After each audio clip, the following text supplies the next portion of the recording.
Indonesia menghadapi tantangan signifikan dalam upayanya mendatangkan pesawat tempur F-15IX untuk TNI Angkatan Udara tepat setelah penyelesaian kontrak Rafale. Harapan untuk menerima F-15IX dalam waktu dekat semakin sulit terwujud, terutama karena Israel telah mengamankan kontrak pembelian 50 unit F-15IX senilai 19 miliar dolar. Pembelian ini dilakukan di tengah ancaman perang yang meningkat dengan Iran, sehingga menempatkan Israel pada prioritas lebih tinggi dalam urutan pengiriman. Situasi ini juga menambah kompleksitas bagi Indonesia yang berambisi menjadi salah satu negara pertama di luar Amerika Serikat yang mengoperasikan F-15IX. Pengiriman awal F-15IX untuk Israel dijadwalkan akan dimulai pada tahun 2029, 5 tahun setelah kontrak ini ditekan. Ini merupakan periode yang cukup panjang, tetapi mencerminkan urgensi situasi geopolitik Israel yang menuntut penguatan kekuatan angkatan udara mereka. Sementara itu, Indonesia yang lebih lambat dalam mengaktifkan kontraknya untuk F-15IX harus menghadapi kenyataan bahwa penundaan ini akan berdampak pada jadwal penerimaan pesawat. Indonesia yang awalnya berencana menerima F-15IX lebih cepat, sekarang harus bersiap untuk menunggu lebih lama.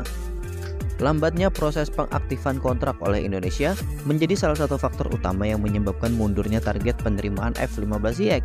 Dengan prioritas yang diberikan kepada Israel, Indonesia harus rela berada dalam antrean yang lebih panjang lagi.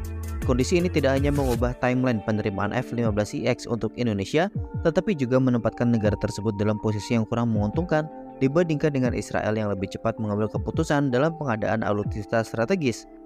Sebagai negara yang awalnya berharap menjadi pengguna pertama F-15IX di luar Amerika Serikat, Indonesia kini harus mengakui bahwa status tersebut hampir pasti akan jatuh ke tangan Israel. Israel dengan kondisi keamanan yang semakin mendesak telah menunjukkan komitmen kuat untuk memperkuat angkatan udaranya. Dalam konteks ini, keputusan Indonesia untuk memperlambat proses pengadaan bisa dianggap sebagai langkah yang kurang strategis, terutama mengingat pentingnya pesawat tempur generasi baru bagi pertahanan nasional. Meskipun demikian, Indonesia masih memiliki peluang untuk mempercepat proses pengadaan F-15IX jika mampu merespon dengan cepat terhadap dinamika yang ada. Namun tantangan besar tetap ada mengingat besarnya permintaan global terhadap F-15IX yang membuat jadwal produksi dan pengiriman menjadi semakin ketat.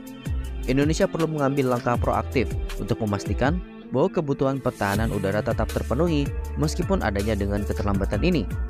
Dalam jangka panjang, Indonesia harus mengevaluasi strategi pengadaan alutsista, termasuk faktor-faktor yang menyebabkan lambatnya proses kontrak.